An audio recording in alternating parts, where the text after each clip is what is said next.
Hello दोस्तों, स्वागत है आपका अपने यूट्यूब चैनल पे। आई होप आप लोग मस्त होंगे, व्यस्त होंगे। आज का जो हमारा टॉपिक है वो है ब्लूम के अनुसार गणित शिक्षण के उद्देश्यों का वर्गीकरण।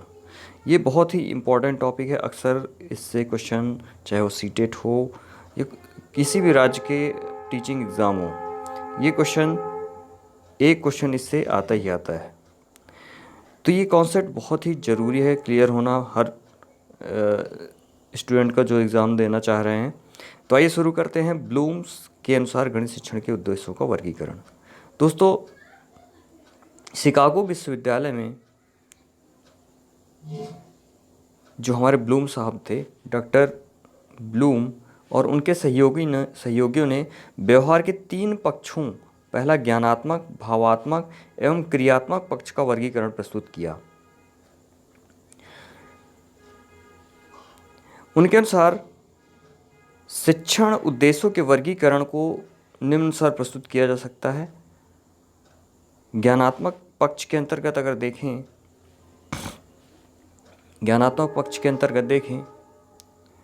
तो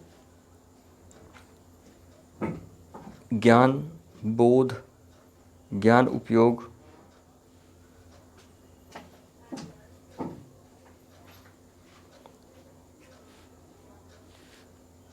विश्लेषण, संश्लेषण एवं मूल्यांकन शामिल है।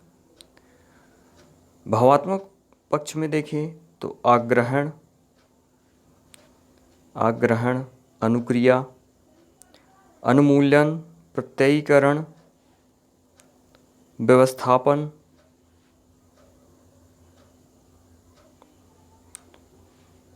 तथा चरित्र निर्माण शामिल है।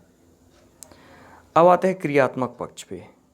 क्रियात्मक पक्ष में अगर देखें तो उद्दीपन है आपका,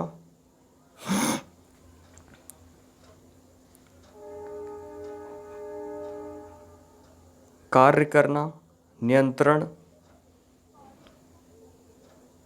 समायोजन, स्वाभाविककरण और आदत निर्माण। तो ये काफ़ी इम्पोर्टेंट जो है पॉइंट है। अक्सर क्वेश्चन पूछ लिया जाता है कि ब्लूम्स के गणित के वर्गीकरण में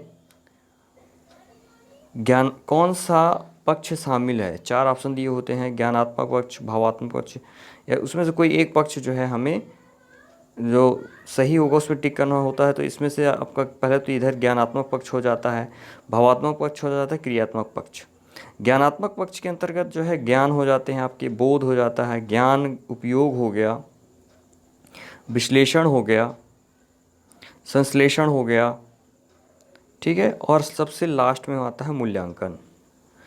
भावात्मक पक्ष में अगर देखें तो हम सबसे पहला आग्रहण, अनुक्रिया, अनुमूलन, प्रत्ययीकरण, व्यवस्थापन, चरित्र निर्माण। क्रियात्मक पक्ष की अगर बात करें तो उसमें होता है उद्दीपन, कार्य करना, नियंत्रण, समायोजन और स्वाभाविककरण और आदत निर्माण। यानी कि विद्यार्थी के अंदर आदत निर्माण करना बहुत ही आवश्यक है।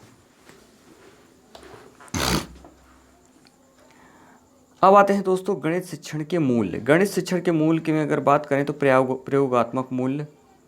गणित जो है सभी विज्ञानों का सिंह द्वार कहा जाता है एवं कुंजी है। गणित का कार्यक्षेत्र दैनिक जीवन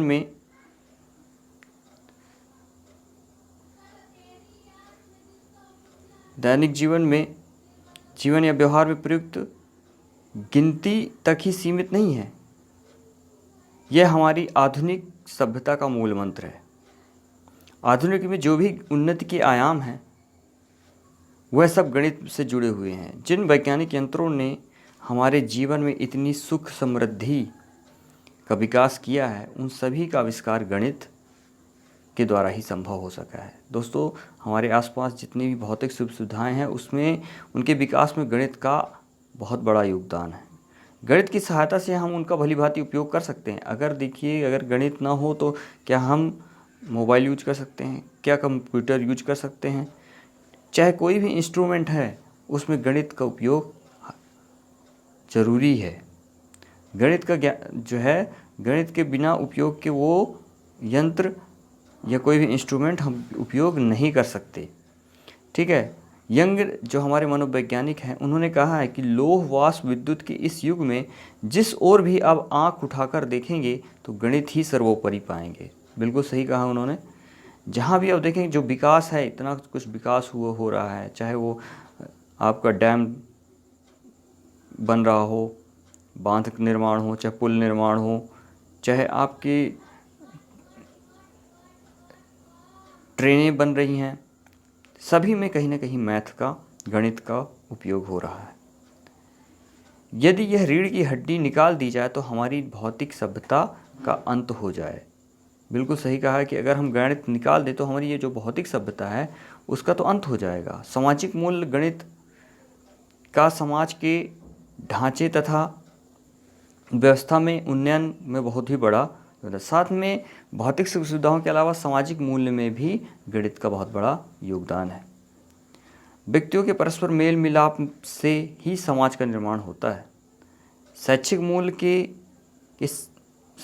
गणित के शैक्षिक मूल्यों की प्राप्ति के लिए विद्यार्थियों को विषय संबंधी व्यापक व्यवहारिक उपयोगी वृद्धिवर्धक उत्सुकता बढ़ाने वाला एवं व्यक्ति निर्माण में सहायक ज्ञान उचित रूप से प्रदान किया जाना चाहिए। विद्यालय में ऐसा ज्ञान प्रदान किया जाए जो आपका व्यक्तित्व का निर्माण करे। ठीक है। तो गणित का नैतिक मूल्य की बात करें तो गणित अध्ययन गणित व्यक्ति की नैतिक उन्नयन में भी सहायक होता है। सदाचार्यता के अधिकांश गुणों का जन्म गणित के सिद्धांतों के फलस्वरूप ही होता है। ठीक है। क्योंकि गणित की समस्या का समाधान केवल ईमानदारी, वैज्ञानिक विधि तथा सच्चाई के साथ ही संभव है। अगर ईमानदारी और वैज्ञानिक पद्धति और सच्चाई नहीं रखेंगे तो गणित के समस्याओं का समाधान नहीं किया जा सकता। इस तरह आपके अंदर नैतिक मूल्यों का भी विकास धीरे धीरे होने लगता है। तो दोस्तों, ये था हमारा आज का वीडियो, जो आई होप आपको पसंद आया होगा। अगर वीडियो पसंद आए तो चैनल को सब्सक्राइब करना ना भूलें, चैनल को लाइक करें और शेयर करना ना भूलें, जिससे ये वीडियो ज़्यादा से ज़्यादा लोगों तक पहुंच सके। मिलते हैं एक नए वीडियो में कुछ नए टॉपिक के साथ, जो आपको एग्जामिनेशन पॉइंट ऑफ व्यू से काफ़ी हेल्प करेंगे। तब तक के लिए अपना ख्याल रखिए। जय हिंद, जय भारत।